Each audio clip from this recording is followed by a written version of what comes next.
Bismillahirrahmanirrahim. Assalamualaikum warahmatullahi wabarakatuh.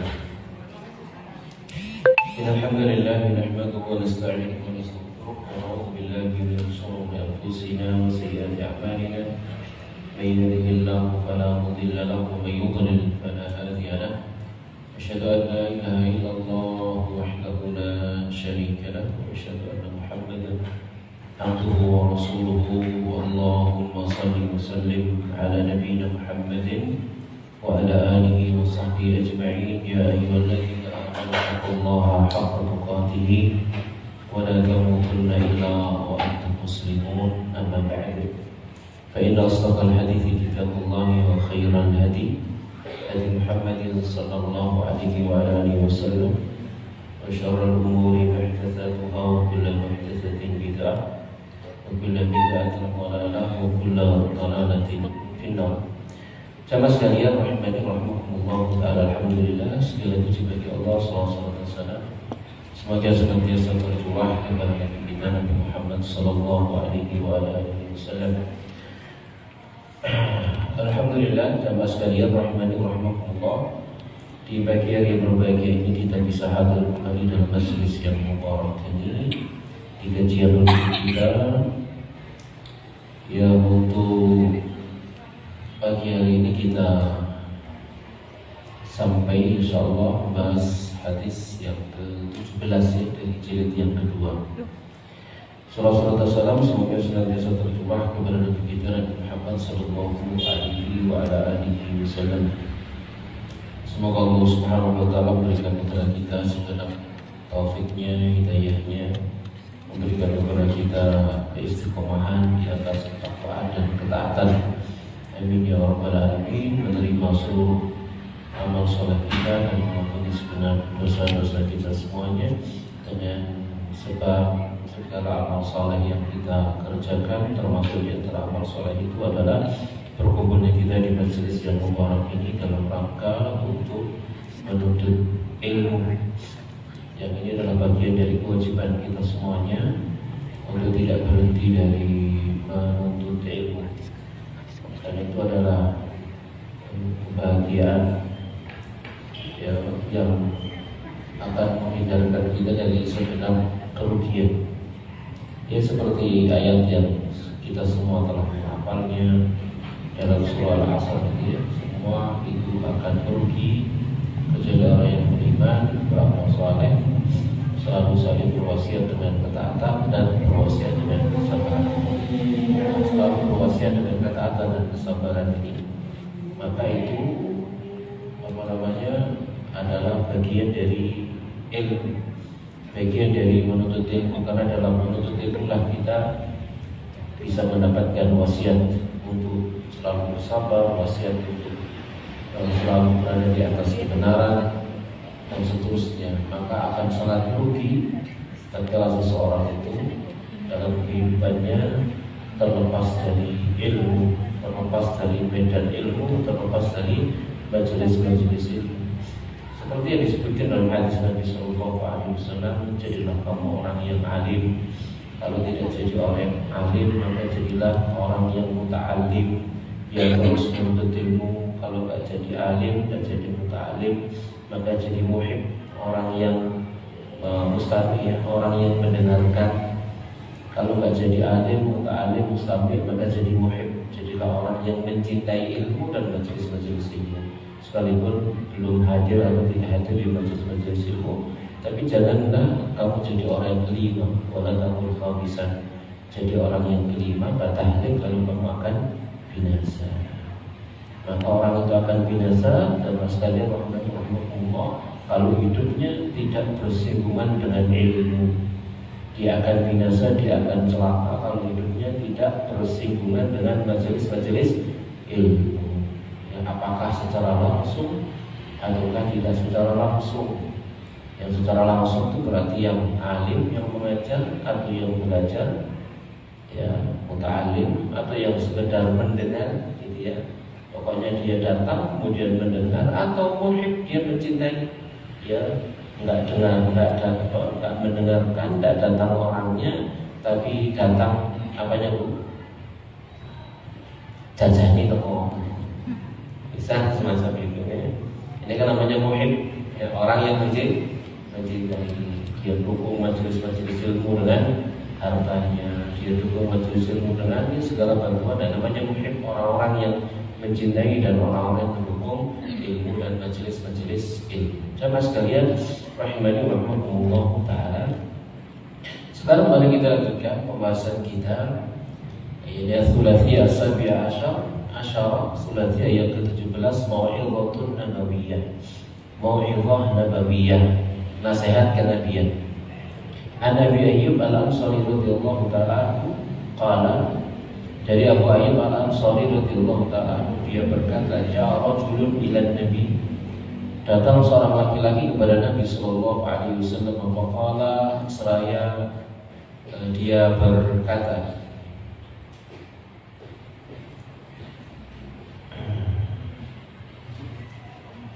mau saya bagikan PDF terjemahnya, Bu? Iya, bisa. Hah? Iya. Biar bisa nyimak ya. Iya. Saya tak carikan. Tapi memegang PDF itu tidak disarankan ya. Kalau bisa memegang apanya? Kitabnya. Bukunya. Kalau PDF itu hanya sekedar tak ada rotan akar pun jadi.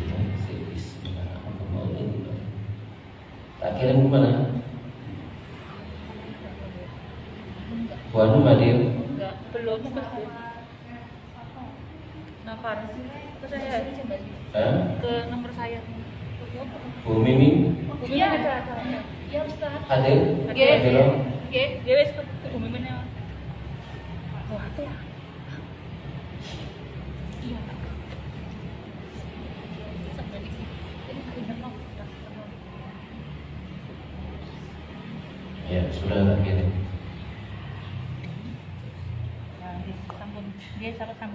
Kok jilid 8 jadi tetap yang jilid 2 ya, kok tak kirim jilid 8 bab 2.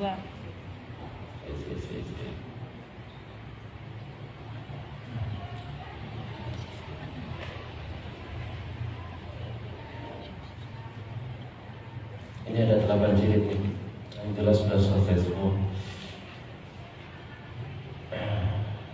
Sudah saya kirim jilid 2. Ya sampun, silakan dibagikan. Jadi saya bagikan, Ustaz. Tapi ya, ini hadis yang nomor 17 ya. Sambil nyimak.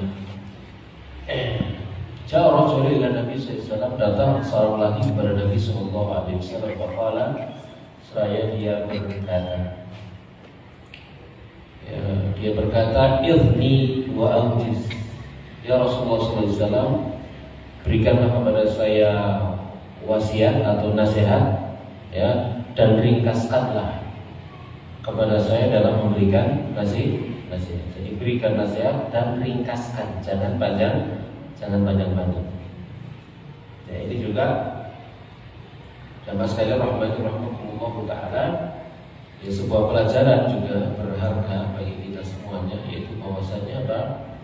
Ya, nasihat itu yang mengenai itu kalau pendek atau panjang, Bu? Pendek atau panjang, Bu? Pendek ya, pendek-pendek aja memberikan nasihat kepada orang gitu ya. Kalau ketahuan bablas apa ya? Sing dinasihati kurang. Gak masuk ya. Sama sekali rahmatullah taala ya. Jadi cara Rasulullah Nabi sallallahu alaihi wasallam faqala inni wa aujiz. Jadi berikan mau itu kepada saya dan ringkaskanlah. Faqala, maka Nabi sallallahu alaihi wasallam pun bersabda, idza qumta fi sholati, jika engkau berdiri di dalam salatmu, fasalli salata muwaddi'in, maka salatlah kamu seperti salatnya orang yang hendak pamitan. Wala takalam bi kalamin ta'tadilu minhu, dan jangan kamu berbicara dengan satu pembicaraan yang nanti kamu akan memberi uzur, permohonan maaf, minta uzur darinya esok hari, pada hari kiamat. Wajma' al-iyasa mimma fi yaday an-nas, dan kumpulkanlah segala keterputusasaan dari apa yang ada di kedua tangan manusia. Rawahu Ahmad, dikeluarkan oleh Imam Ahmad rahimahullah taala. Walau Tabrani fil Mu'jam, sementara lafaz Imam Tabrani di dalam Al-Mu'jam, sholli salata muwaddi'in, salatlah kamu salatnya orang yang hendak pamitan, yang berpamitan, yang tentunya setelah salat itu dia tidak salat lagi, namanya pamitan, mau pergi, mau mati. Fa innaka in kunta la tarahu fa innahu yaraka, karena sungguhnya engkau, jika engkau tidak bisa melihat Allah, maka sungguhnya dia Allah melihatmu. Wai'as mimma fi aidin nas, dan putus asalah dari apapun yang ada di tangan-tangan manusia. Takun ghaniyan, kamu nanti akan menjadi orang yang kaya. Wa iyyaka wa ma yu'tadharu minhu, dan hati-hatilah kamu dari apapun yang nanti akan dimintai penjelasan, dimintai alasan, dimintai udhurnya. Jamaah sekalian rahimani wa rahimakumullah taala, dalam hal ini berkata sahabat, ya, hadal hadisu, atau berkata penulis, hadal hadisu, hadis ini fihi hirsus sahabati alal khair, di dalamnya terdapat apa? Perhatian besar para sahabat terhadap kebaikan. Fakathiran ma yatlubul wahidu ilan nabi, dan banyak perkara yang diminta oleh seseorang dari sahabat itu kepada Nabi Sallallahu Alaihi Wasallam adalah an ya'idahu wa yusiyahu, untuk memberikan mau'izah dan wasiat kepadanya. Jadi seringkali sahabat itu banyak, ya, sering sekali sahabat meminta nasihat kepada Nabi, minta wasiat kepada Nabi Sallallahu Alaihi Wasallam. Tentunya minta nasihat maknanya adalah minta petunjuk kepada kebaikan.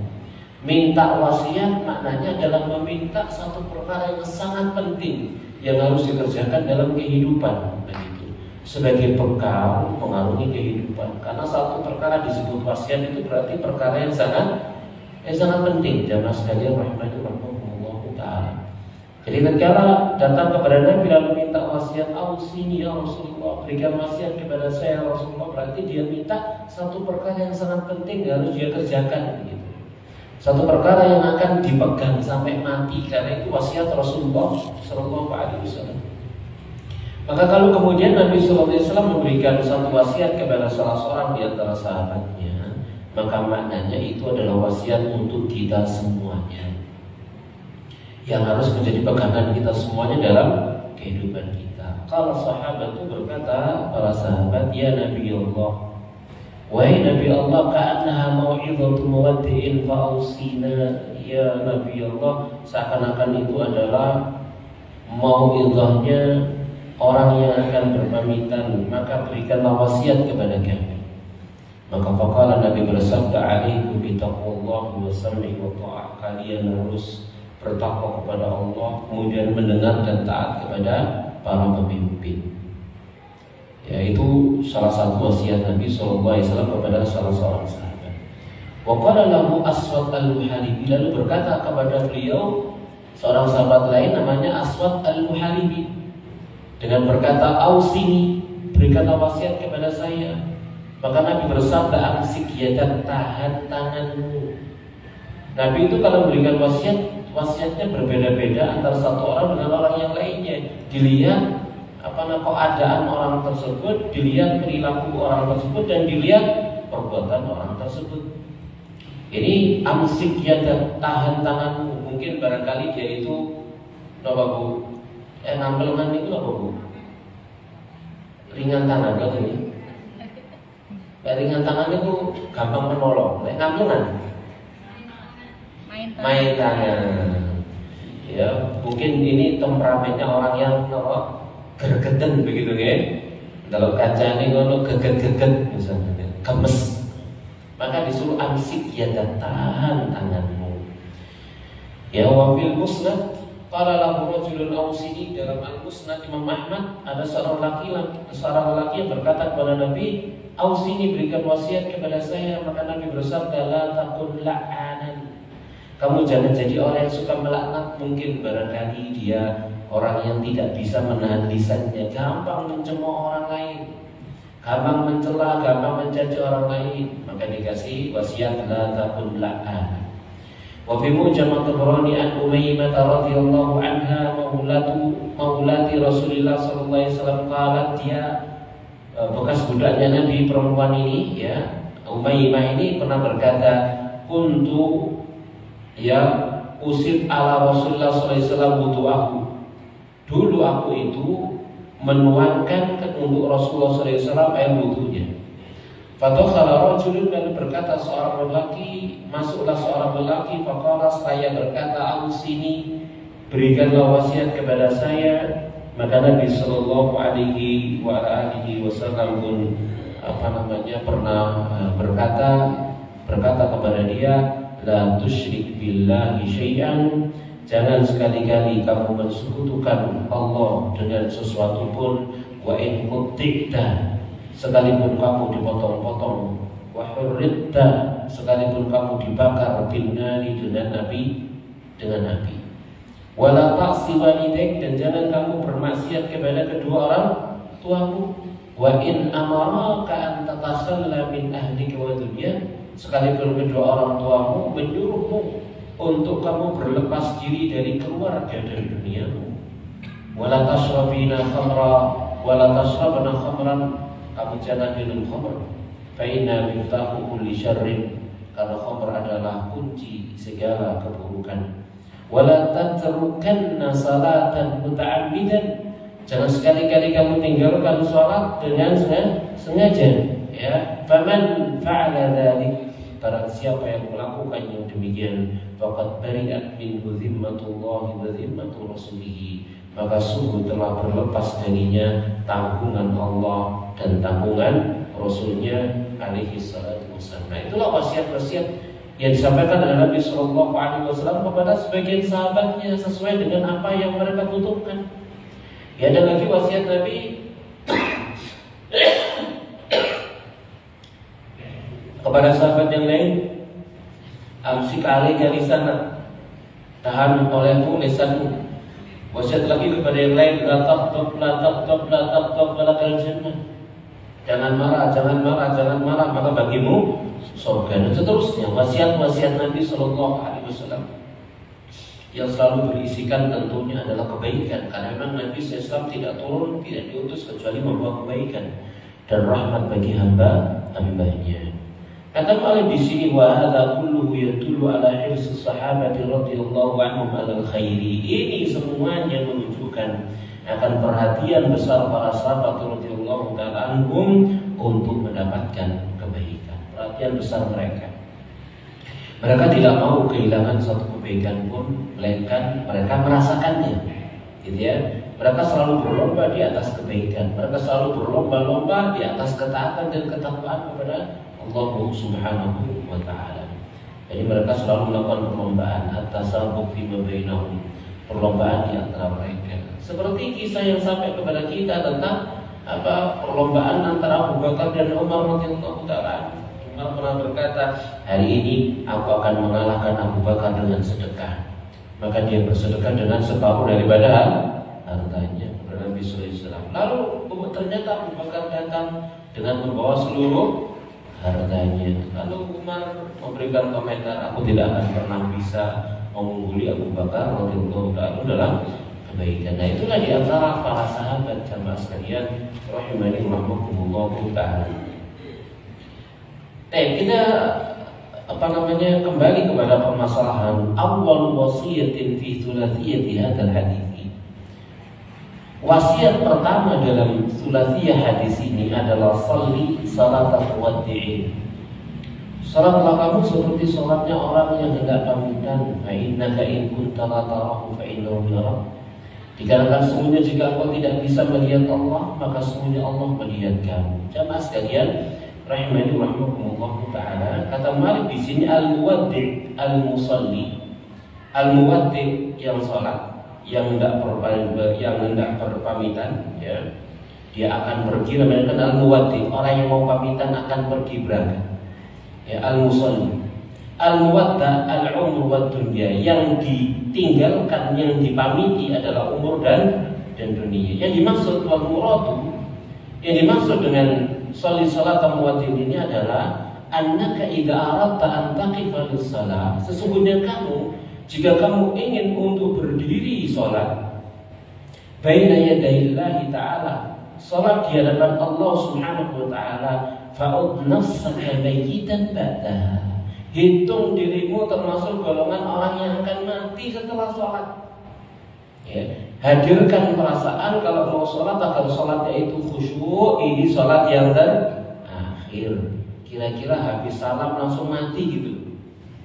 Ya, habis salam langsung mati. Ya, maka sholatnya apa? Khusyuk. Dan masalah rahmatullah taala. Faman fa'ala dzalik, maka barang siapa melakukan yang demikian di dalam sholatnya, ada biada matan kama amarallah taala, dia akan datangi sholat itu dengan sempurna sebagaimana diperintahkan oleh Allah Subhanahu wa taala, sebagaimana diperintahkan oleh Allah Subhanahu wa taala. Sholatnya menjadi sempurna karena yang dia ingat adalah kematian. Ini adalah sholat yang terakhir, dan setelah itu tidak ada sholat lagi baginya. Dia jadikan itu kesempatan terakhir, ya. Dia manfaatkan dengan sebaik-baiknya. Sama sekalian, rahimani wa rahmatullah taala. Kata Malik di sini, fal wasiyatul ula, maka wasiat yang pertama ini tadammanat al-ijtihad fi iqa'i salati ala akmali halin wa ahsani. Ya, ini mengandung kesungguhan ijtihad di dalam melaksanakan sholat di atas sifat cara yang paling sempurna dan dalam keadaan yang paling bagus.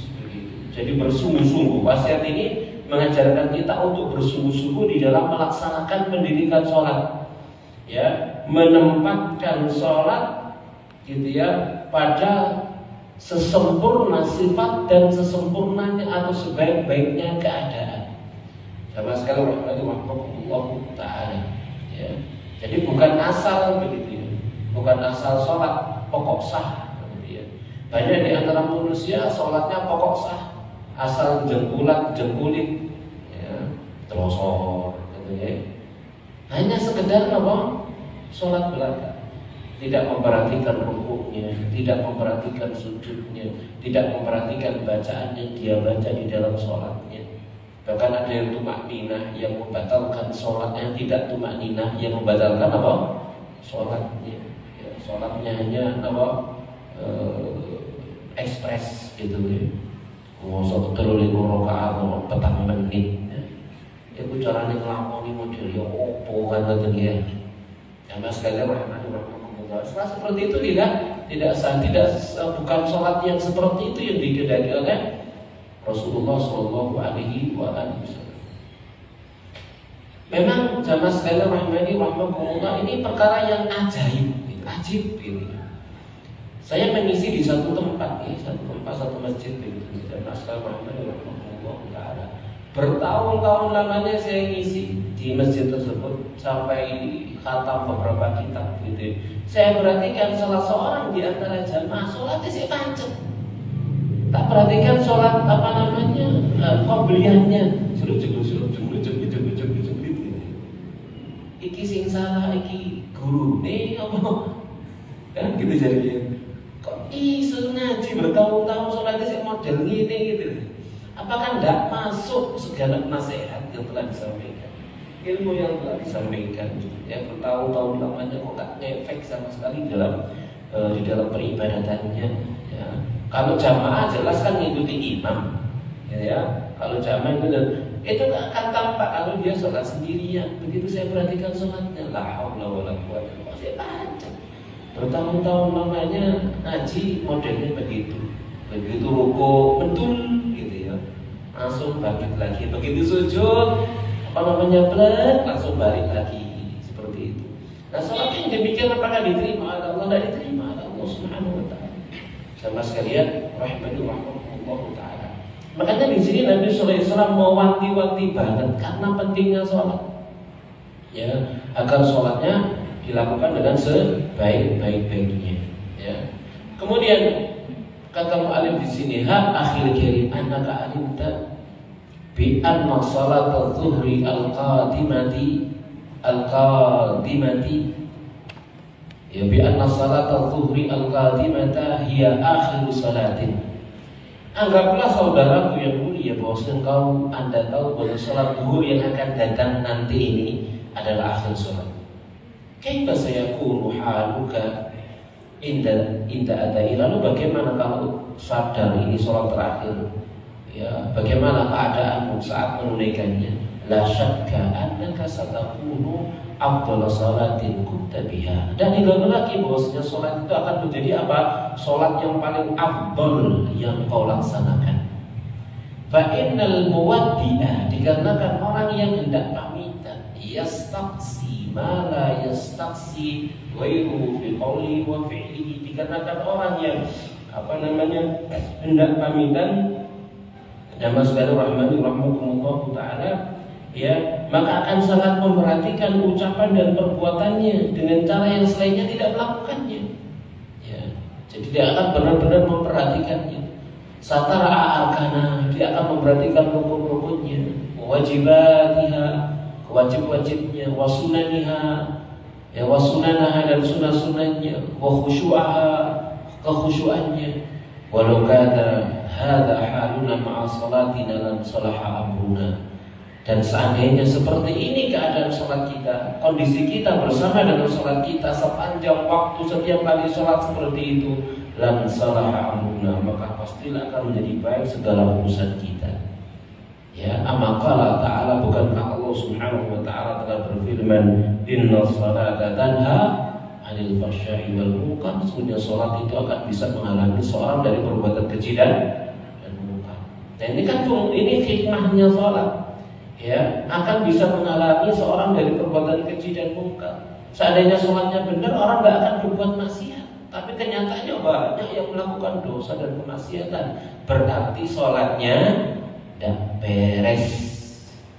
Ya, tanda bahwasanya sholat seseorang itu beres, benar, diterima, dilaksanakan dengan sesuai dengan apa yang dikehendaki oleh Allah Subhanahu Wa Taala, maka sholat itu mampu menghalangi dia dari perbuatan keji dan munkar. Sama sekalian rahimahullah ta'ala. Tapi kenyataannya masih banyak dosa, masih banyak kemaksiatan, yang menunjukkan masih banyak di antara manusia yang sholatnya hanya sekedar sholat, sholatnya hanya sekedar menggugurkan kewajiban, sholatnya tidak memperhatikan kekhusyuannya, sholatnya tidak memperhatikan apa yang dia baca di dalam sholatnya.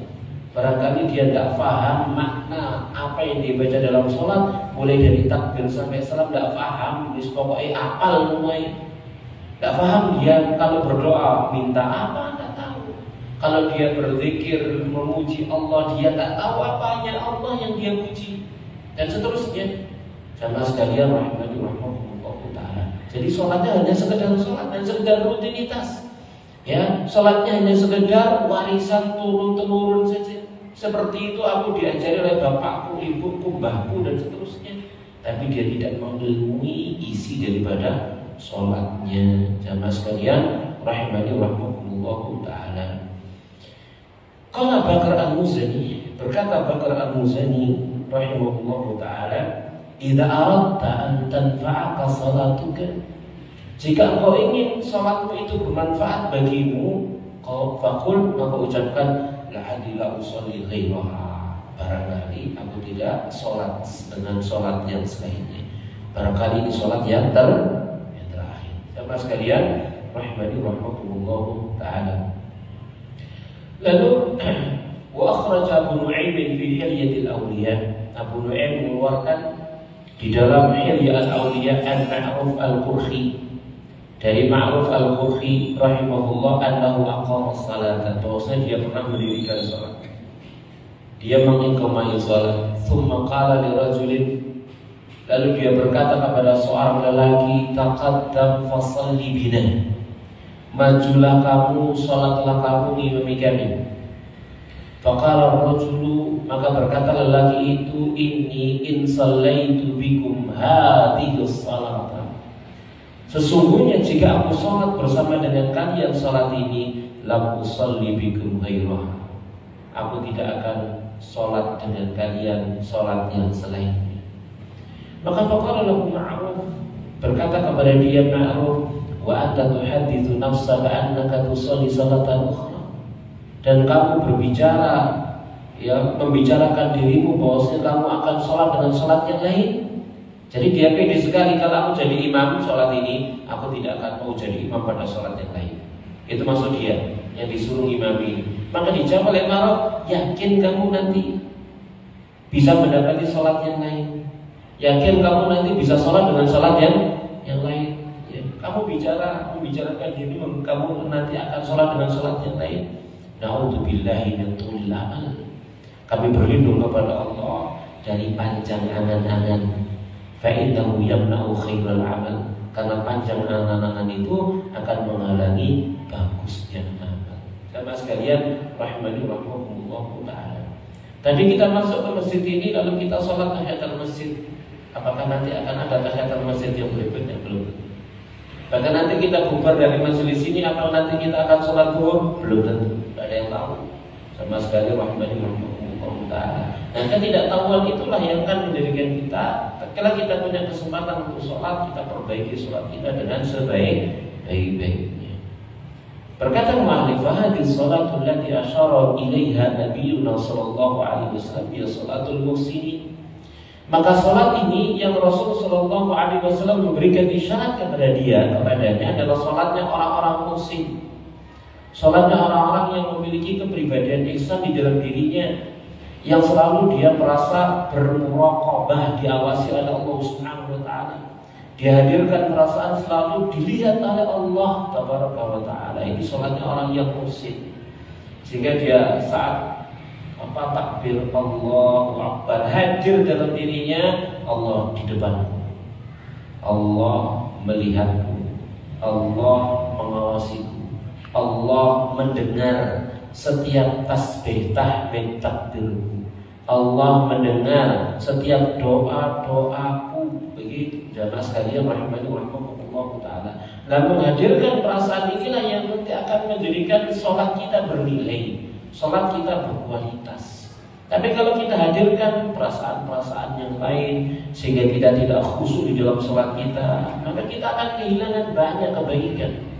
Li'annal ihsana 'arrafahu salawatullahi wa salamuhu alaihi biqauli, dikarenakan sikap ihsan itu telah didefinisikan oleh Nabi sallallahu alaihi wasallam dengan sabda beliau, anta'budallaha ka'annaka tarah. Kamu menyembah Allah seakan-akan kamu melihatnya. Fa illam takun tarahu fa innahu yaraka. Karena sesungguhnya jika kamu tidak melihatnya, maka dia Allah lah yang melihatmu. Rawahu asy-Syaikhani. Jamaah sekalian rahimani rahimakumullah taala. Kemudian kata mu'allif, kita perhatikan berikutnya, wa inna mimma yu'inu ala tahqiqi dzalik.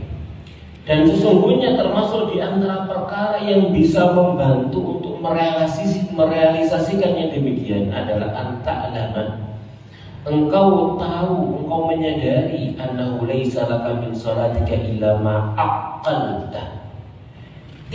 Kamu tidak akan memperoleh apapun bagian dari sholatmu kecuali apa yang bisa engkau ikat dalam sholatmu, yang kamu berakal di dalam sholatmu, ya, yang engkau sadari di dalam sholatmu. Artinya apa?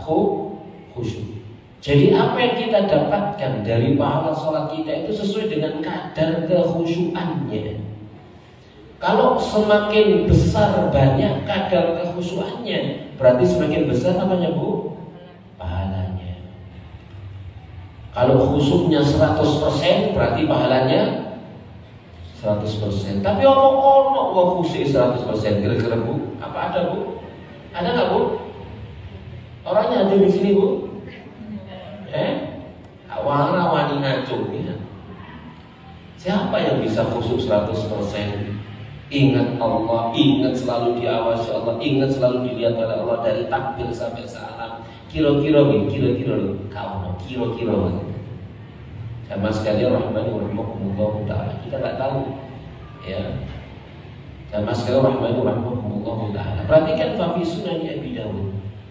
Di dalam Sunan Abu Dawud An-Ammar bin Yasir, dari Ammar bin Yasir radhiyallahu ta'ala anhu, qala, dia berkata, Sami'tu Rasulullah sallallahu alaihi wasallam yaqul, aku pernah mendengar Rasulullah sallallahu alaihi wasallam bersabda, innar rajula la yansarifu, sesungguhnya ada seorang benar-benar dia berpaling selesai dari sholatnya, wa ma kutiba lahu, sementara tidak ditulis untuknya bagian dari pahala sholatnya, illa usru salati, kecuali 1/10-nya, tus'uha 1/9-nya, thumnuha 1/8-nya, sub'uha 1/7-nya, sudusuha, khamsuha, rubu'uha, thulutha, nisfaha 1/6, 1/5, 1/4, 2/3 dan separuhnya. Sama sekalian rahmani rahimahumullahu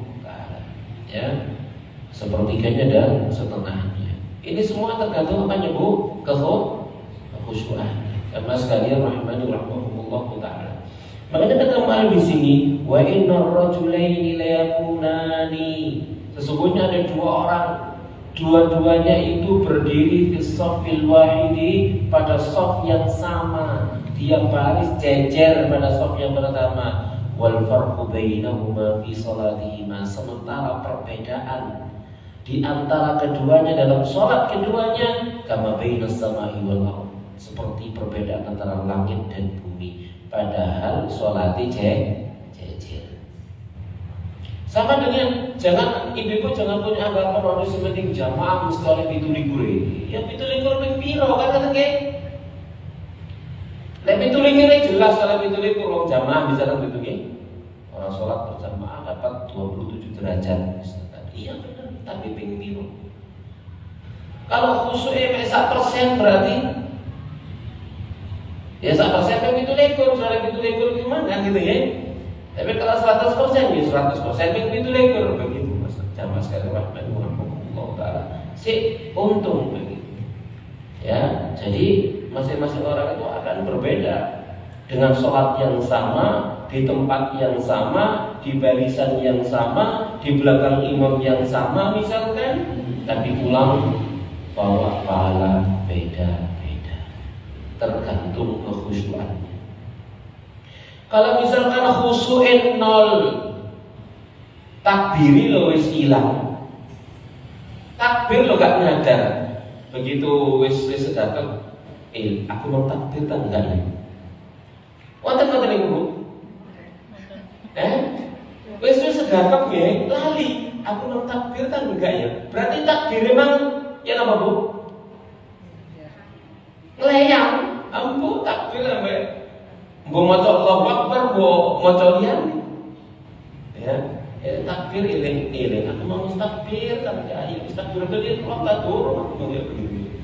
Wah ini kan repot, takbir kan iling. Apa mana digakoni imam rakaat pertama maca apa wis sembuh wis. Ya, sama nemen wis seperti itu. Kan banyak kasus-kasus seperti itu ya. Ini kan sebenarnya itu kan menceritakan diri sendiri kan mungkin. Ya, kita masing-masing punya cerita lah seperti itu. Jelaskan dia rahimahullah. Betapa seringnya kita lupa di dalam sholat kita. Apalagi dari masalah, punya masalah seperti itu. Kadang-kadang wis dipikir, ya, sampai takbir mikir masalah ini, sampai salam sih kepikiran masalah. Ya, mas kalian rahimahullah taala ya. Jadi beda-beda nanti. Makanya di sini Rasulullah SAW memberikan pesan wasiat yang penting yang pertama masalah sholat. Karena sholat itu adalah amal yang pertama kali dia bahkan hisab. Awalul ma yuhasabu bil abdi yaumil qiyamati min amalihi sholatuhu. Amal yang pertama kali yang dengannya seorang hamba nanti akan dihisab pada hari kiamat adalah sholatnya. Pertama kali dihisab adalah sholat. Jamaah sekalian rahimahullah. Kalau sholatnya baik, maka semua amal yang dia kerjakan dianggap baik. Kalau sholatnya jelek, rusak, maka seluruh amalnya dianggap rusak, dianggap jelek. Jadi ini standar utama. Ya, dilihat sholatnya baik, maka yang lain ikut baik. Kalau sudah dilihat sholatnya jelek, yang lain semuanya ikut jelek. Jamaah sekalian rahimahullah. Maka ini perkara yang sangat penting. Ya, ini perkara yang sangat penting karena sholat ini merupakan pembedaan antara mereka yang mukmin dengan mereka yang munafik. Seperti kata Nabi Sallallahu Alaihi Wasallam, perbedaan antara sholatnya orang mukmin dan orang munafik itu sholat apa bu? Pada sholat apa bu? Isya dan subuh. Ya, pada sholat isya dan subuh, pada waktu-waktu sing berdiding begitu, ya, yang berat untuk sholat. Nah, orang mukmin datang, orang munafik tidak datang. Dan ini perbedaan antara yang mukmin dan yang kafir.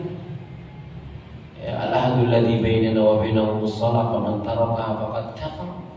Perjanjian antara kami dan mereka adalah salat, siapa yang meninggalkannya maka sungguh dia telah kufur. Ya, mas sekalian rahimani wa rahimakumullah taala. Maka ini salat ya perkara yang sangat penting sehingga Rasulullah sallallahu alaihi wasallam menjadikannya sebagai wasiat yang pertama dalam sulaziyah ini. Yang berikutnya al-wasiyatu tsaniyatu. Wasiat yang kedua, wala takallam bi kalamin ta'tadhiru minhu ghadan. Ya, jangan kamu berbicara dengan satu pembicaraan yang nanti kamu akan dimintai alasannya. Atau yang kamu nanti akan memberikan alasannya. Yang kamu nanti akan memohon maaf karena sebabnya. Asluhu, asalnya kata mu'alif, wala tatakallam. Ya, wala tatakallam. Ini secara bahasa ya, secara bahasa. Wa inna ma khudhifat ihdata'ini takhfifan, dihilangkan salah satu di antara letaknya untuk meringankan. Tepkan dengan kata malah di sini wahdi wasiyatun, ini adalah satu wasiat bihifdzil lisani, untuk menjaga lisan. Nah, ini sholat dijaga, kemudian lisannya dijaga. Kalau seorang itu sholat tapi tidak jaga lisan, bisa habis pahala sholatnya. Ya, bisa habis pahala sholatnya. Mas sekalian rahmatullah ta'ala. Kita ingat kisah seorang perempuan yang diceritakan kepada Nabi Sallallahu Alaihi Wasallam, kalau dia siang hari ahli puasa, kalau malam hari ahli sholat, tapi dia tidak menjaga lisannya. Lisannya pedas, lisannya tajam, menyayat-nyayat, menusuk-nusuk, menghunjam-hunjam ya, ke dalam dada tetangganya, saudari-saudarinya dan seterusnya. Apa kata Nabi? Iya finnar, dia tempatnya di neraka gara-gara lisan. Jemaah sekalian rahimakumullah taala. Maka Nabi Sallallahu Alaihi Wasallam memberikan wasiat hal ini. Ya, sholat penting, lisan dijaga itu penting. Karena kalau jangan sampai gara-gara lisan kemudian pahala sholat kita habis. Kenapa akan dibagi-bagikan kepada orang-orang yang disakiti? Laisal maqsudu minna alla ta'tadir. Ya, yang dimaksud darinya adalah bukan agar kamu tidak minta maaf. Faman akhta'a wa lam ya'tadir faqad asa'a marratain. Siapa yang berbuat kesalahan lalu dia tidak mau minta udzur, tidak mau minta maaf, maka dia melakukan dua kesalahan. Ya, sudah salah, tidak mengakui kesalahannya, tidak mau minta maaf. Ya, ini kesalahannya double-double, berulang-ulang dia lakukan. Bukan itu yang dimaksud. Bukan yang dimaksud adalah kamu jangan berkata-kata yang nanti kamu akan diminta alasan, berarti tidak perlu minta maaf. Bukan begitu. Wa innamal muradu an tahfadha lisanak. Yang dimaksud di sini adalah kamu jaga lisanmu agar tidak perlu minta maaf. Itu maksudnya. Ya, jaga lisanmu agar tidak perlu minta maaf. Jaga lisanmu agar tidak perlu memberikan alasan. Jaga lisanmu agar tidak perlu memberikan udzur, alasan. Ya. Amma idza akhta'ta fala budda min al-i'tidar. Tapi kalau kamu sudah melakukan kesalahan maka harus minta maaf kalau melakukan kesalahan. Fanahyu amma yutadar minhu wa laysa al-i'tidar. Maka larangan tersebut adalah dari perkara yang karena sebabnya dia minta maaf, bukan dari permohonan maaf. Kalau permohonan maaf, kalau salah ya diperintah. Yang dimaksud di sini adalah kamu jangan melakukan kesalahan agar kamu tidak minta maaf. Kamu jangan mengucapkan kata-kata yang salah, yang tidak hak, agar kamu tidak minta maaf. Itu dimaksud. Jamaah sekalian rahimani rahimakumullah taala. Kata balik di sini jamaah sekalian, wa ta'ammal hadhil wasiyatan nafi'atal madi'ah minal Imam An-Nawawi. Maka perhatikanlah, renungkanlah wasiat yang bermanfaat lagi mengena dari Imam Nawawi rahimahullah taala fi kitab Riyadhus Shalihin, dalam kitab beliau Riyadhus Shalihin. I'lam, ketahuilah kata beliau, annahu yanbaghi likulli mukallafin, sesungguhnya layak bagi setiap yang mukallaf an yahfadha lisanahu, untuk menjaga lisannya an jami'il kalami, dari seluruh ucapan. Jadi kalau orang mukmin berakal begitu ya, selayaknya dia apa? Menjaga lisannya. Jadi seluruh ucapan hati-hati benar.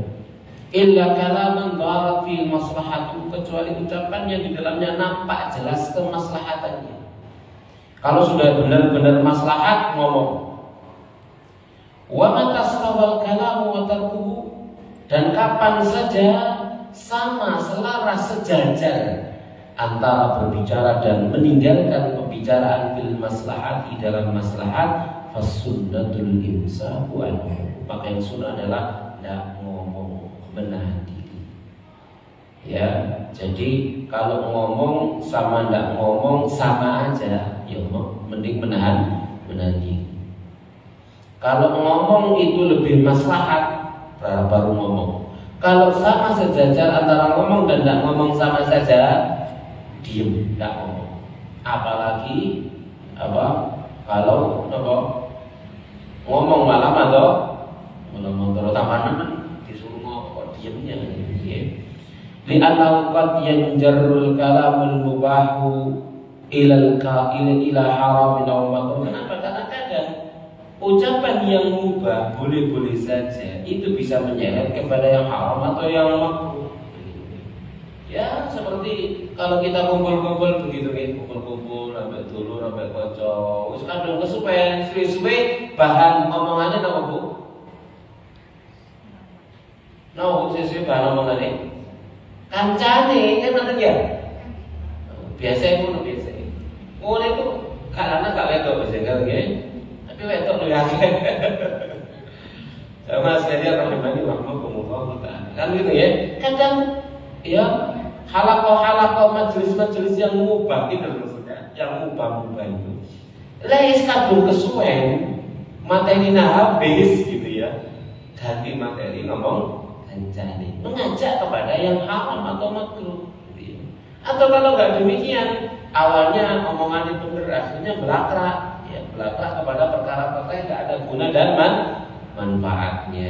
Tidak ada guna dan manfaatnya. Wadzalika katsirun fil 'adati, yang demikian itu banyak secara kebiasaan. Wasalamatu la ya'dilu wa syai', sementara keselamatan itu tidak ditandingi oleh sesuatu. Yang penting orang itu kan selamat begitu maksudnya. Ya. Jamaah sekalian rahmatullah taala. Kata Malik di sini, wal 'abdu yahwa bil kalimatil wahidah finnar, atau yahwi, seorang hamba akan terjungkal dengan satu kalimat finnari, di neraka, sab'ina kharifan, itu selama 70 tahun, terjungkal ke dalam neraka selama 70 tahun. Ya, hanya dengan satu kalimat. Seperti sabda Nabi sallallahu alaihi wasallam, ya, innal 'abda la yatakallamu bil kalimati la yulqi laha balan yahwi biya sab'ina kharifan finnar. Seorang hamba, dia berbicara dengan satu pembicaraan, dia tidak perhatian dengan apa yang dia bicarakan. Ternyata apa? Karena sebab apa yang dia ucapkan, dia terjungkal ke dalam api neraka selama 70 tahun. Terjungkal ke neraka selama 70 tahun. Bisa kita bayangkan ya, uang lugur 70 tahun lamanya lugur, gak tutup-tutup, itu ya apa jerune Bu? Kenapa? Jurang lugur gak tutup-tutup 70 tahun. Jadi 70 tahun terjun bebas gak tutup dasar. Dan bisa kita bayangkan berapa dalamnya jurang api neraka. Sama sekali rahmatullah ta'ala. Ya, Nabi SAW suatu ketika dalam sebuah hadisnya menceritakan, ya, anak-anak lagi duduk lalu terdengar suara benda jatuh yang sangat keras, ya, yang semuanya kaget. Lalu Nabi SAW bertanya kepada para sahabat, apa kalian tadi itu suara apa? Ya, para sahabat mengatakan Allah wa Rasuluhu a'lam. Allah Rasul lebih tahu. Maka kata Nabi SAW, itu adalah sebuah batu yang dilemparkan dari tepi neraka jahanam 70 tahun yang lalu, sekarang baru nyampe. Baru nyampe apa? Dalam hadis ini, maka tatkala seseorang yang terjungkal ke dalam neraka selama 70 tahun berarti nyampe dasar. Waliyadzubillah. Dimasukkan ke dalam keraknya neraka, intipnya neraka, dasarnya neraka, gara-gara satu kalimat yang dia tidak pedulikan. Kalimat ini hak atau batil, tidak peduli, hati-hati. Maka fal aqil, orang yang berakal, man sana lisanahu wa hafizahu, orang yang melindungi dan menjaga lisannya. Makanya Nabi SAW bersabda, man samata najah, siapa yang diam selamat. Ya, Nabi juga bersabda, man kana yu'minu billahi wal yawmil akhir falyaqul khairan aw liyasmut. Siapa yang beriman kepada Allah dan hari akhir, maka hendaknya dia mengucapkan kebaikan, atau kalau tidak bisa, maka hendaknya dia diam. Kemudian juga Nabi Shallallahu Alaihi Wasallam pernah berkata kepada Mu'adz, sakilatka ummuka ya Mu'adz, ya ibumu kehilangan kamu wahai Mu'adz. Ya hal yukabbun nasu ala wujuhim au ala manakhirihim, ya bukankah manusia diseret, ya, dengan wajah-wajah mereka atau hidung-hidung mereka menuju neraka jahanam illa min hasaidi alsinati, mereka karena apa? Buah daripada lisan-lisan mereka. Sama sekali rahmatullah ta'ala. Bahkan Nabi SAW pernah memberikan jaminan, man yadman li ma baina lahyaihi wa ma baina fakhidaihi adman lahu jannah. Siapa yang bisa menjamin untukku apa yang ada di antara dua rahangnya di lisannya dan apa yang ada di antara dua pahanya di kemaluannya, adman lahu jannah, aku jamin surga. Maka mahum mukhalafannya, kalau dia tidak mau menjaga lisannya dan dia tidak mau menjaga kemaluannya dan yang haram, maka jaminannya mana bu? Neraka. Dan hadis Nabi juga yang lain menyebutkan perkara yang paling banyak memasukkan manusia ke dalam neraka, al-fam wal farju, kemaluan dan lisan, mulut dan lisan. Jamaah sekalian rahimani rahimakumullah taala. Dan banyak hadis yang lain yang menyebutkan tentang bahayanya lisan. Sampai ada sebuah kitab yang ditulis oleh Syekh Husain Al-Awais rahimahullah taala, judulnya Hasaidu Ansu, buah lisan, bahaya lisan. Dari awal sampai akhir kitab itu berisi tentang apa? Lisan, bahayanya lisan, dan ada pada penjaga lisan, ya, dan seterusnya. Sama sekalian rahimani rahimakumullah taala. Ini perkara yang sangat berat, lisannya. Awal al-Ghazali rahimahullah taala, Imam Al-Ghazali pernah menyebutkan di dalam Ihya Ulumuddin, kitab beliau Ihya Ulumuddin, hadal athar, menyebutkan athar ini. Qila li Isa alaihissalam, pernah dikatakan kepada Nabi Isa alaihissalam, dullana ala amalin nadkhulu bihil jannah, tunjukkan kepada kami akan satu amal yang dengannya kami akan masuk surga.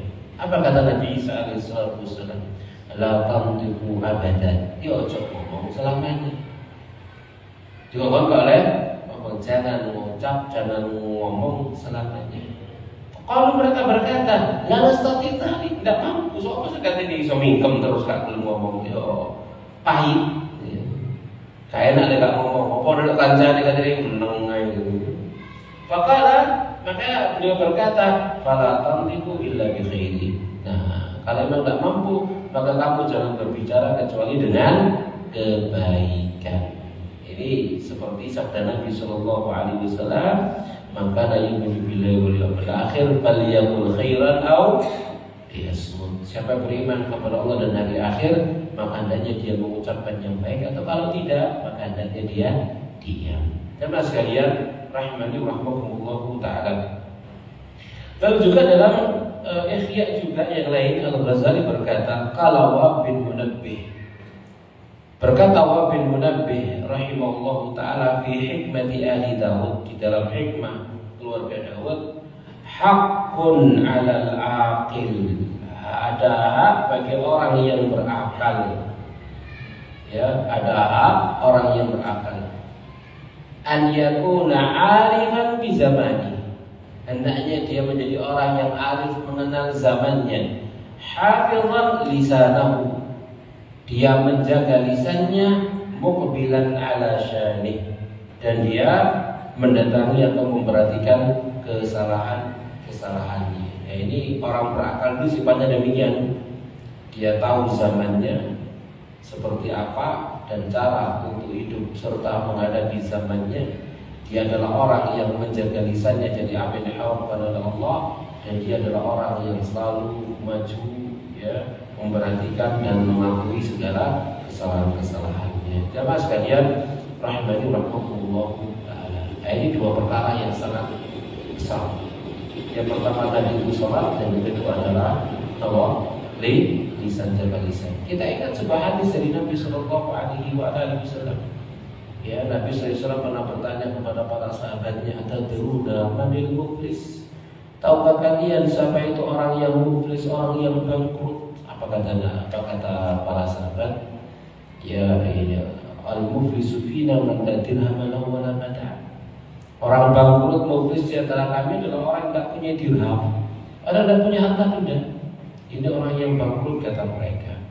Maka Nabi kemudian SAW bersabda, al-muflisu min ummati, orang yang muflis, bangkrut dari kalangan umatku adalah man ata yawmal qiyamati bi sholatin wa shaumin wa zakatin wa hajjin. Orang yang datang nanti pada hari kiamat dengan membawa pahala sholat, pahala puasa, pahala zakat, pahala haji. Waqad syatama hadza, tapi dia dulu mencaci maki orang yang ini. Wa daraba hadza, dulu dia memukul orang yang ini. Wa safaka damma hadza, dia dulu pernah mengalirkan darah, menumpahkan darah orang yang ini. Ya, dan sebutkan perkara yang lainnya. Wa qadhafa hadza, dulu dia pernah menuduh zina orang yang ini. Lalu apa yang terjadi? Diambillah darinya, diberikan kepada orang yang dulu dia zalimi, dia sakiti, baik dengan lisan dan tangannya, kebaikan-kebaikannya untuk bayar kesewenangan yang dulu pernah dia perbuat kepada saudara-saudaranya. Kalau kemudian fa'idfaniyat hasanatuhu, kalau kemudian habis hilang kebaikan-kebaikannya, qabla an yaqdi ma'alai, sebelum dia bisa tunaikan, bayar, lunasi tanggungannya, maka ukhidha min khotoyahum faturika alaihi faturika finnar, maka diambillah dosa-dosa mereka, dilemparkan ke pundaknya, kemudian dia dilemparkan ke neraka. Bangkrut jadinya. Dulu sholat seakan-akan tidak pernah sholat, karena pahala sholatnya diberikan kepada orang yang dia caci maki. Dulu puasa seakan-akan tidak pernah puasa, karena pahala puasanya diberikan kepada orang yang dia sakiti. Dulu haji, dulu zakat, dulu amal-amal sholat yang kerjakan, habis semuanya seakan-akan tidak pernah melakukan amal-amal sholat itu. Habis pahalanya diberikan kepada orang-orang yang dulu pernah dia sakiti. Nah, ini bahaya sekali jemaah sekalian rahimani wa rahmatullah taala. Maka jaga benar lisan kita. Nah, zaman sekarang wakil dari lisan kita itu nomor sekarang Bu, jempol. Apa? Jempol. Itu wakil lisan sekarang dengan segenap status kita. Hati-hati, itu bagian dari omongan. Kadang ada orang pasang status itu fungsinya, tujuannya nyindir kancane. Ada Bu? Ada ya? Ada. Gitu ya. Ada juga nyindir kancane. ngerasani kancane dan seterusnya, ingin nyikut kancane, ya seperti itu kadang-kadang jamaah sekalian rahimani Allah taala. Yang seperti ini hati-hati. Kalau kemudian ternyata temannya sakit hati, atau kadang orang yang tidak dia tuju sakit hati krono baper, bisa bu? Jadi ada orang bikin status yang dia incer A gak mau coba. Ya, sing maca C, loro hati C. Misalkan semacam itu. Nah ini kan rugi besar gitu loh ya. Zaman sekarang jangan dikira itu dia nggak berdosa.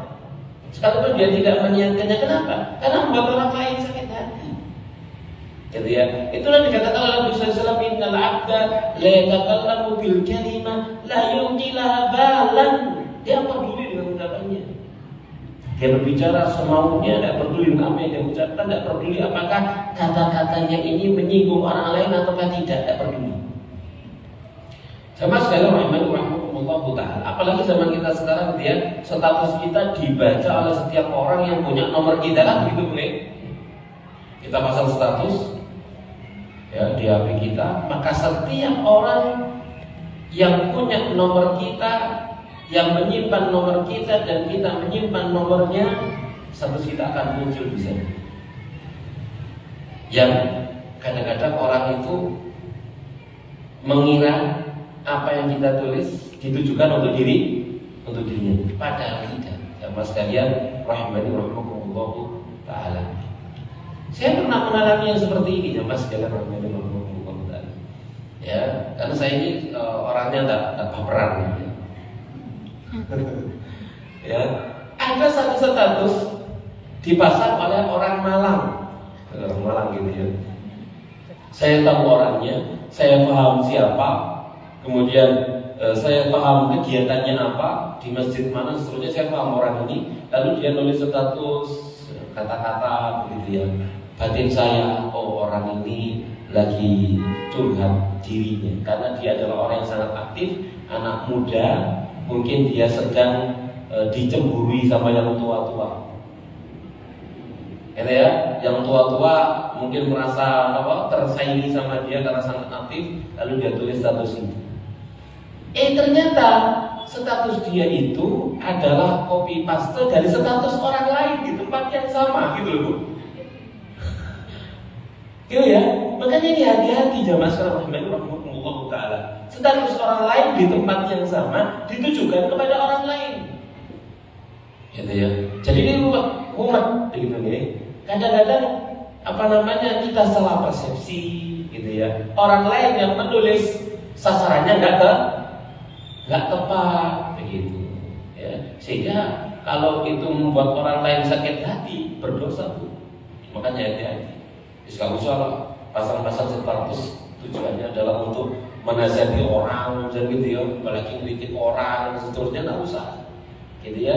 Pasang status yang umum-umum saja gitu ya, totolan nggak apa-apa, lebih baik ya, oleh income itu ya daripada oleh dosa ya. Penting oleh income, merono sing transfer mantep gitu. Iya, jadi tidak usah seperti itu jamaah sekalian rahimahullah. Hati-hati, itu wakil jempol kita sekarang wakil daripada lisan kita. Ya. Dan juga misalkan kalau ya ibu-ibu misalkan selalu sering lihat status orang ini kok statusnya gini ya gitu ya. Kok kemudian aku kok terasa kena terus modelnya begitu nih. Kenapa batiku? Kenapa batiku? Ya aku senomori beres. Usah kan dia, itu kan selesai kan kita mau coba kok status sehingga benar tuh kalau sudah dibuat status sehingga. Jamaah sekalian rahimahullah taala, itu sudah zamannya demikian. Maka hati-hati dengan apa yang kita tulis, apa yang kita pasang. Yang punya medsos, yang punya Instagram, yang punya Facebook, yang punya WA, yang punya Shopee dan Wakai. Ya, saya pernah nyoba nambah satu. Saya kan mau langsung metu baru lain bahaya. Ya, yang manfaat-manfaat saja. Ya, seandainya misalkan ya, seandainya kenapa jenenge tidak ada hajat, ya, tidak ada hajat berkaitan dengan kemaslahatan begitu ya. Kita lebih baik tidak punya media sosial seperti itu. Ya, seandainya tidak ada hajat, tapi ternyata ada hajat, ya, kebutuhan yang apa jenenge zamannya penting, ya. Apalagi berkaitan dengan dakwah, gitu ya, ternyata dibutuhkan. Seandainya nggak dibutuhkan untuk sebagai media dakwah, kita nggak butuh, nggak perlu, nggak ada gunanya kita memiliki media sosial yang seperti itu. Kalau kita tidak mampu memanfaatkan dengan sebaik-baiknya. Nah, sekalian, rahimahullah taala. Baik. Kita lanjutkan. Al-wasiyatu tsalitsah, wasiat yang ketiga, wa jama'a iyasa mimma fi yadi an-nas. Kumpulkan segala atau himpunkanlah segala keterputusasaan dari apa-apa yang di kedua tangan manusia. Artinya apa? Dak adep-adep, dak arep-arep dunyane wong. Ya, yang diadep-adepi, diarep-arepi itu apa yang diberikan oleh Allah, bukan apa yang ditanam oleh manusia. Ini menjadikan kita kaya, takun ghaniyan dalam dunia atau tadi itu. Kalau apa menjadi orang kaya. Tapi kalau selalu berharap apa yang di tangan manusia, jadi miskin terus, gitu ya. Perasaannya sing miskin, perasaannya sing kurang. Tapi kalau hatinya disendarkan kepada Allah, dia akan jadi orang yang paling kaya. Qala As-Sibti rahimahullah fi Bahjati Qulubil Abrar. Berkata Asy-Syaikh Abdurrahman bin Nasir As-Sa'di rahimahullah dalam Bahjati Qulubil Abrar, hadil wasiyatu, ya, jadi wasiat ini ya tautinun lin nafsi, itu adalah apa jenenge penempatan jiwa ala ta'alluqi billahi wahdah, di atas ketergantungan hati jiwa kepada Allah semata, fi umuri ma'ashi wa ma'adi, dalam urusan penghidupan dia di dunia dan kehidupan dia nanti di akhirat. Fala yas'alu illallah, maka dia tidak memohon meminta kecuali kepada Allah. Wala yuti' illa fil fadli, dan tidak akan taat, ya, wala yatma, dan tidak akan tamak kecuali dalam karunia Allah. Tak tamak kecuali apa yang di sisi Allah Subhanahu wa ta'ala. Itu kalau apa yang di sisi Allah itu ditamai. Kalau ada yang pada di sisi manusia disuhudi, tidak harap-harap, ya, tidak harap-harap dari pemberian daripada manusia. Kalau diberi tanpa meminta diterima, Bu? Diterima. Rezeki ya. Pokok gak jalukan, pokok garap. Ini sering saya nasihatkan kepada anak-anak di pesantren. Kan sering ada kasus kalau kancane dijenguk, dikirimi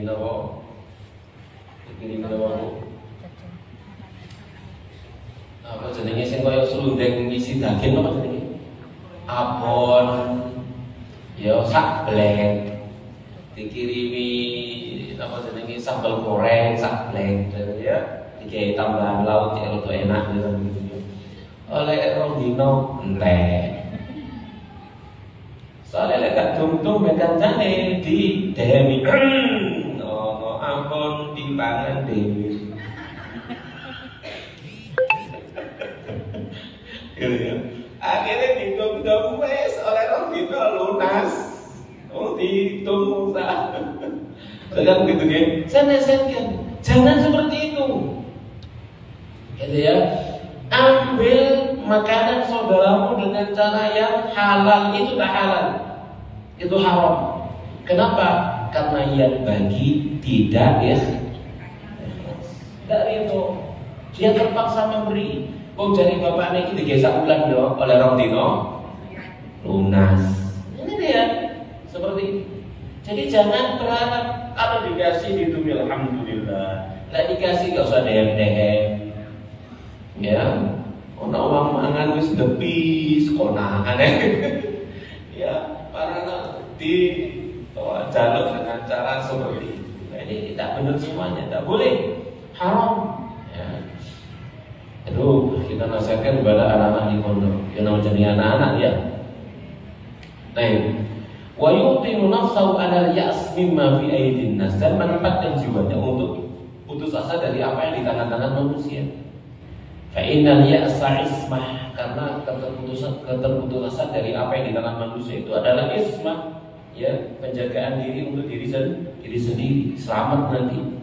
Wa man ayisa min syai'in istahda'an, siapa yang putus asa dari sesuatu maka dia akan putus dengannya. Jadi kalau dia itu putus asa dari apa yang di tangan manusia, maka dia tidak putus dengan manusia. Maksudnya seperti itu, tidak mengandalkan manusia, tapi yang diandalkan adalah Allah Subhanahu wa taala. Bukan berarti tidak putus dengan manusia, tidak. Siapa yang tidak putus dengan manusia? Kita makhluk sosial. Maksudnya adalah mengandalkan manusia, ya. Hatinya tertakluk dengan manusia. Fakama annahu la yas'al bilisani illallah wa la yu'alliqu qalbahu illa billah. Maka sebagaimana dia tidak memohon dengan lisannya kecuali kepada Allah, maka hatinya tidak akan tergantung kecuali hanya kepada Allah. Fa yabqa 'abdan lillahi haqiqatan, maka jadilah dia tetap sebagai seorang hamba Allah secara hakiki. Saliman min ubudiyatil khalqi, selamat dari penghambaan hamba. Qad taharrara min riqihim, dia telah bebas dari perbudakan manusia. Waqtasa bidzalikal izza wasyarafa, lalu dia mendapatkan keperkasaan dan kemuliaan. Fa innal muta'alliqa bil khalqi yaktasibu dzulla was-suquta bihasabi ta'alluqi bihim.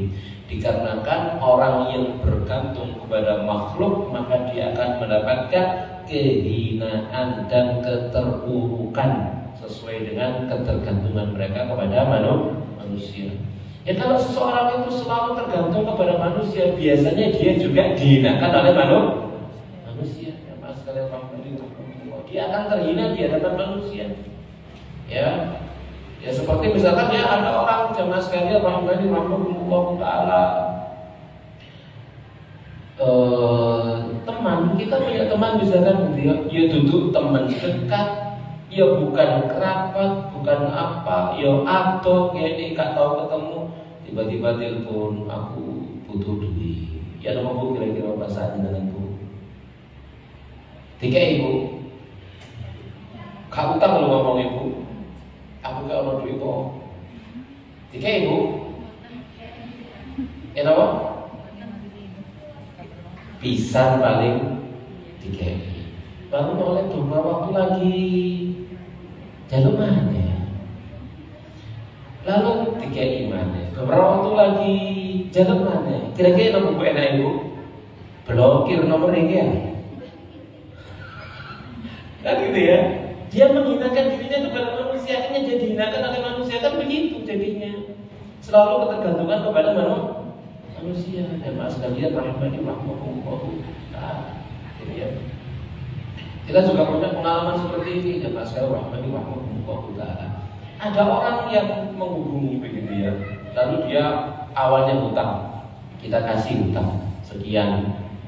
Ya, kemudian lama dalam berita mau bayar, mau nggak utangnya menengah gitu ya. Saya juga menengahi, kata apa nggak lagi apa. Lalu kemudian setelah itu datang lagi dia telepon lagi atau WA lagi, kemudian minta utang lagi. Ini apa sih begini gitu ya.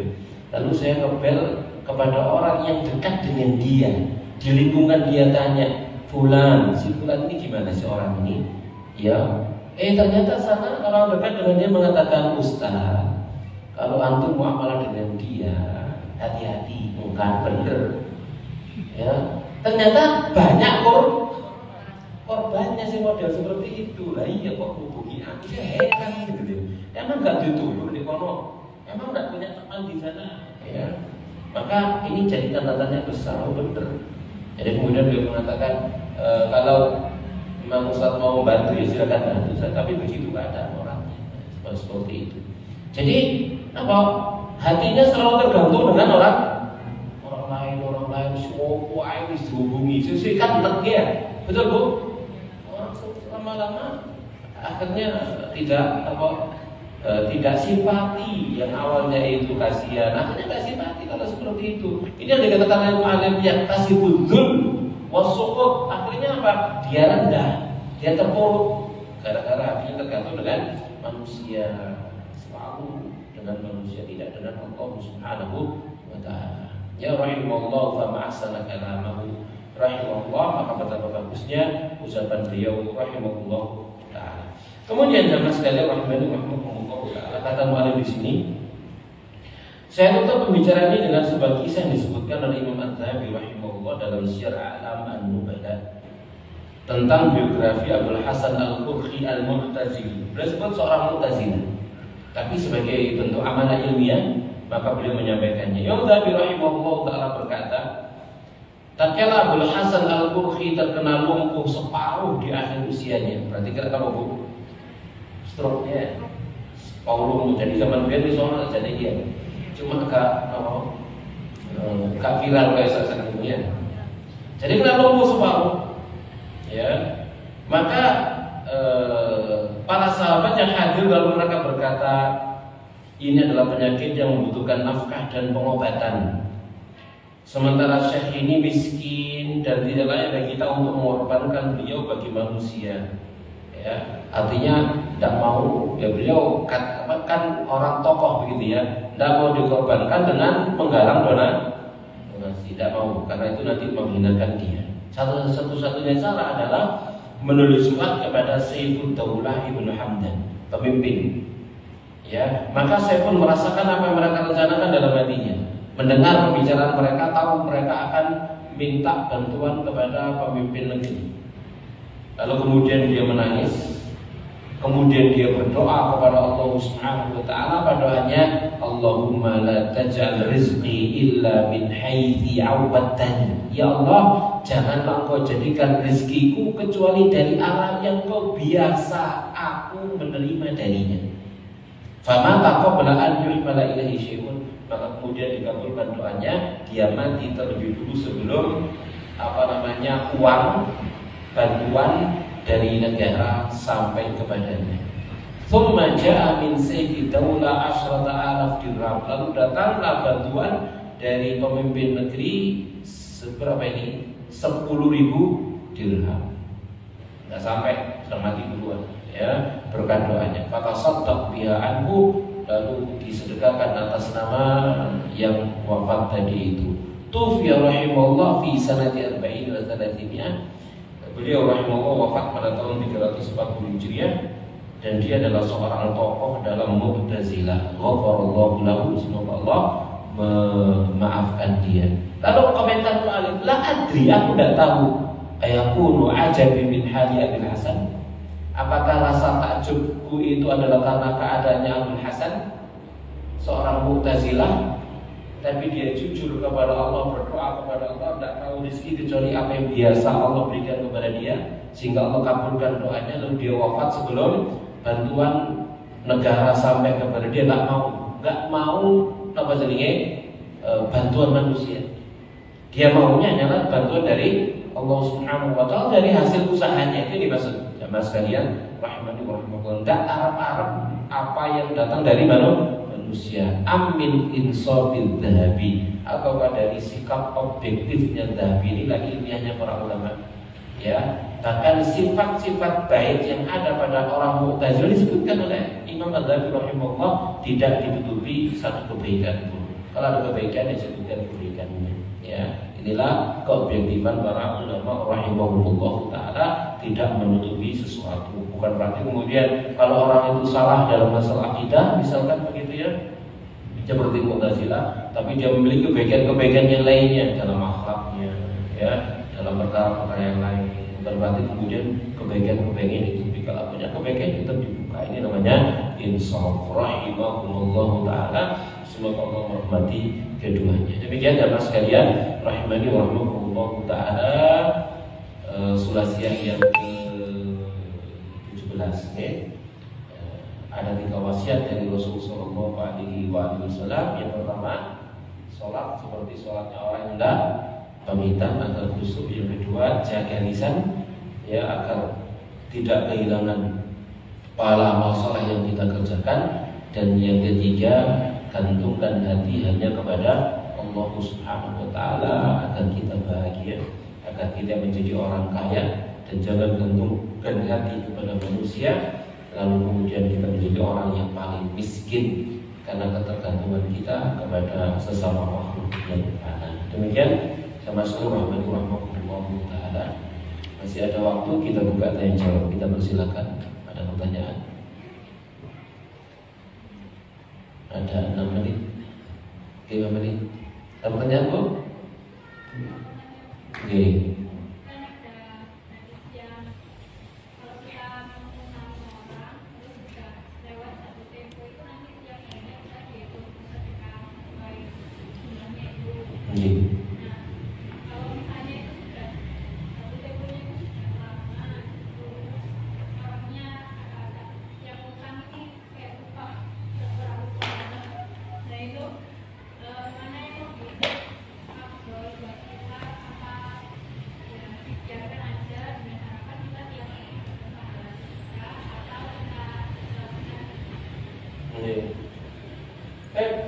Tentang memberikan tangguh, jamaah sekalian rahimahumullah, orang yang berhutang kepada kita ada 2 sikap ya.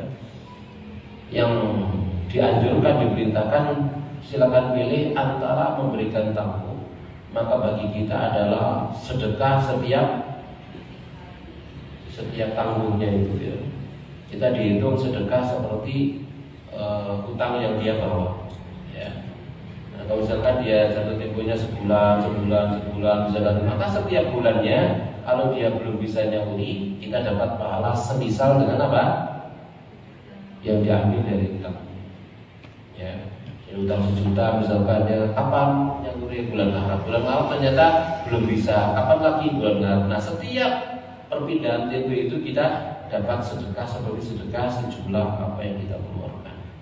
Kalau kemudian kita bebaskan, maka jauh lebih besar daripada itu.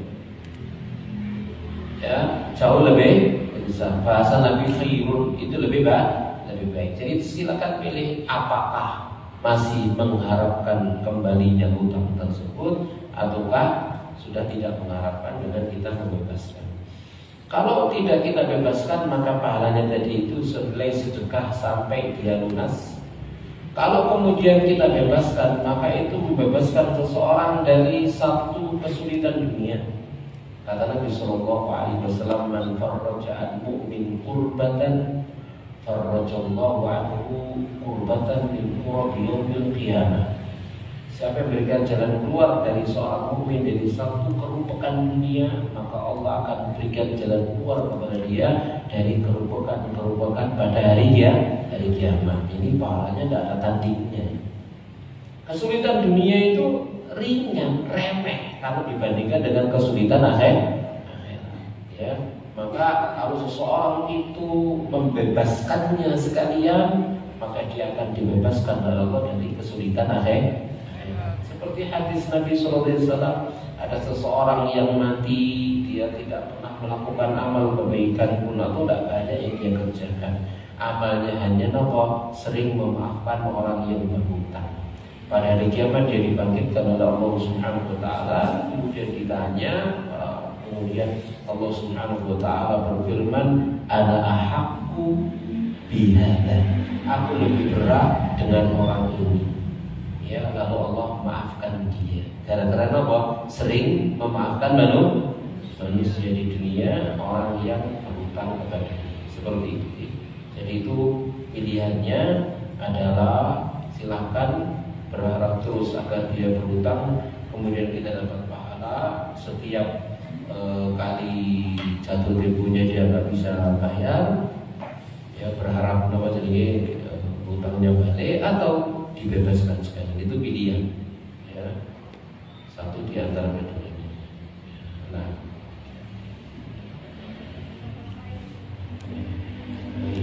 ada lagi yang lain?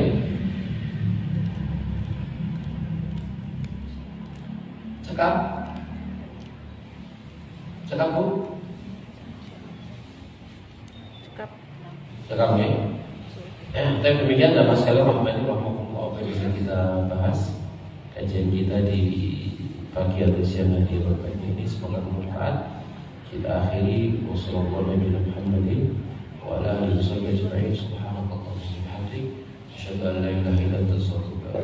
Assalamualaikum warahmatullahi wabarakatuh. warahmatullahi wabarakatuh.